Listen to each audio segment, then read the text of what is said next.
Buen día, mi nombre es Mariluz Moreno Becerra, pertenezco a la Fundación Universitaria Juan de Castellanos y en este momento voy a explicar el funcionamiento del 556 en varios circuitos.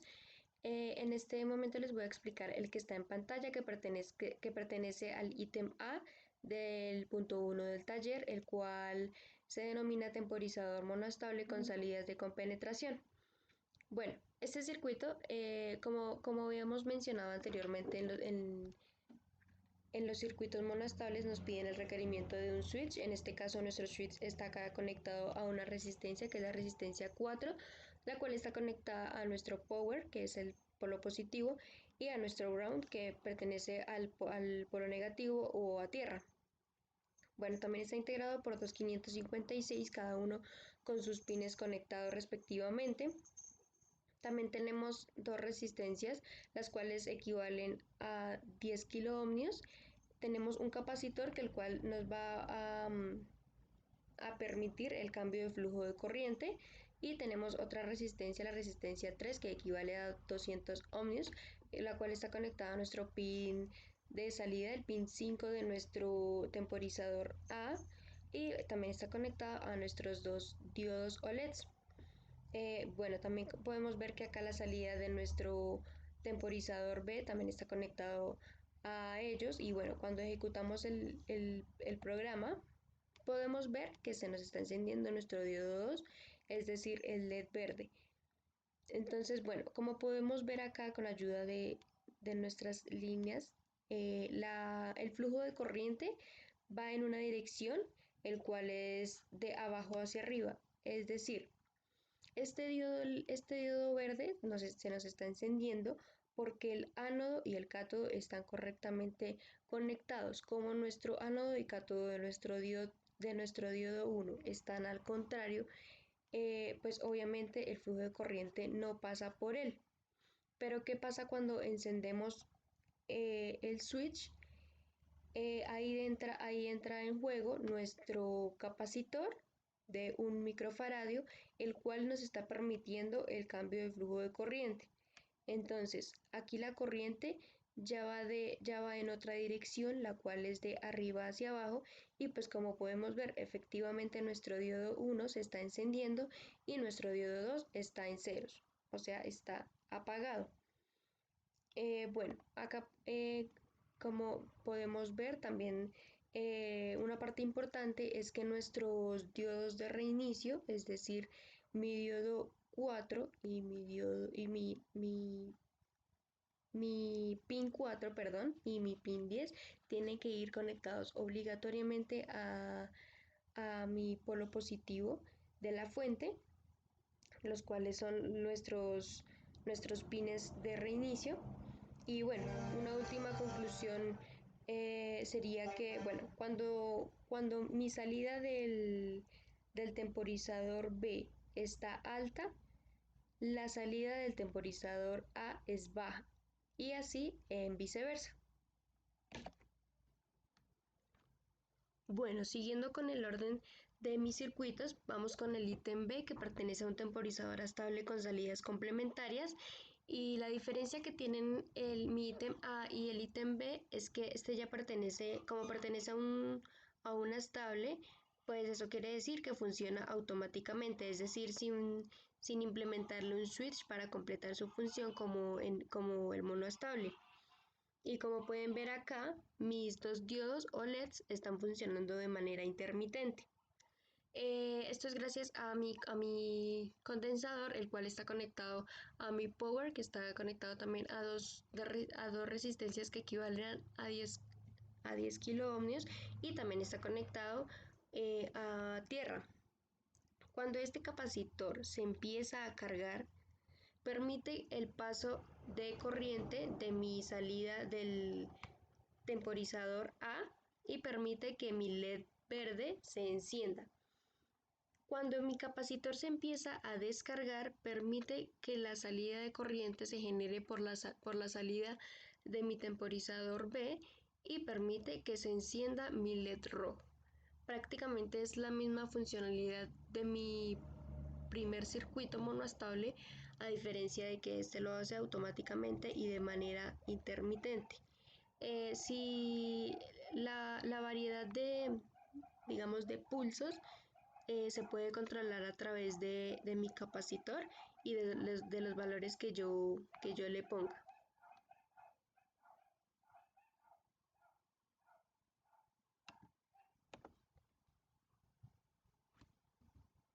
Bueno, continuando con el orden de mis circuitos, este es el número 2, el cual corresponde a un flip-flop con 556. Como tal, la traducción de flip-flop se traduciría como sandalias, pero en el contexto en el cual estamos, significaría un intercambio de pasos. Bueno, como pueden ver, este circuito está conformado por dos 556 por 6 LEDs, en los cuales yo escogí 3 de un mismo color y 3 de otro color. Y también está integrado por varias resistencias, las cuales varían entre 220 ohmios, 300 ohmios y 10 kilo ohmios. Y pues por último por nuestro power y nuestro ground. También está integrado por dos entradas, las cuales son el set y el reset. El set como tal es la activación del circuito y el reset es el reinicio del circuito. Bueno, también está conformado por cuatro estados, los cuales los vamos a verificar cuando ejecutemos nuestro programa. Entonces, en este primer estado, nuestro set está conectado a la parte positiva y nuestro reset está conectado a tierra. Entonces, cuando ejecutamos el programa podemos ver que nuestro diodo 1, nuestro diodo 3 y nuestro diodo de 6 se están encendiendo. Esto también ocurre por lo que anteriormente les nombré del flujo de corriente y por lo que mi diodo 5, mi diodo 2 y mi diodo 4 están en antiparalelo. Bueno, ese es el funcionamiento correcto de mi primer estado. El segundo estado es cuando mi set está conectado al polo positivo y mi reset está conectado al polo positivo. Bueno, cuando ejecutamos el programa, efectivamente podemos decir que ocurre un cambio de flujo de corriente, es decir, se está encendiendo mi diodo 5, mi diodo 2 y mi diodo 4 efectivamente. Bueno, el tercer estado es cuando ambos están en el polo negativo, ambos están conectados al polo negativo, entonces vamos a eliminarlas y conectamos mi set al polo negativo y conectamos el reset al polo negativo también. Ejecutamos el programa y lo que podemos ver acá es que el diodo 5 y el diodo 6 se están encendiendo. Y bueno, nuestro último estado es lo contrario de lo que acabamos de hacer, es decir, que mi set va a estar conectado al polo positivo y nuestro reset también va a estar conectado a ese mismo polo. Y como podemos ver, nuestro funcionamiento es correcto, ya que se me está encendiendo mi diodo 3 y mi diodo 4. Bueno, ya por último les voy a explicar el circuito número 4, el cual corresponde a un flip-flop, pero como más avanzado, como con más características, por decirlo así. Ese circuito está conformado por dos 556, está conformado por dos condensadores, el cual el primero equivale a 0,1 microfaradios y el segundo equivale a 1 microfaradios. Está conformado por dos diodos, por un switch, por resistencias de 10 kiloohmios y de 100 kiloohmios y por un power y por un ground. En este caso yo no utilicé LEDs, sino como tal utilicé los probadores lógicos que van cambiando de 0 a 1. Bueno, como tal el funcionamiento, cuando corremos el programa, vemos que que la corriente ingresa y se empieza a cargar el condensador número 2. En este caso se está cargando el condensador número 2. Lo que hace esta resistencia número 1 es como controlar esa esa carga, por decirlo así.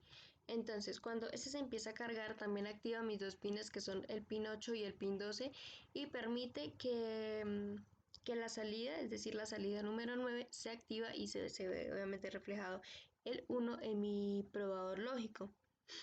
Como podemos ver, acá también la corriente está pasando por la resistencia número 3 y mi diodo número 2. Cuando yo oprimo el switch, se activa el 1 acá, es decir, lo que está pasando acá es que en esta ocasión no se está cargando mi condensador número 2, sino el que se está cargando esta vez es mi condensador número 1. La resistencia 2 hace la misma función lo que hacía la resistencia 1, que era el controlar como la carga. Y aquí activamos, en vez de activar el pin 8 y el pin 12, activamos nuestro pin 6 y el pin 2. Y lo que hace esto es permitir, es activar la salida número 5. Y acá podemos ver reflejado el 1. Y en este caso, el que se está activando sería el diodo 1 y la resistencia 4. Y como tal, ese sería mi funcionamiento del circuito 4 y la explicación de mis circuitos con aplicación de 556. Muchas gracias.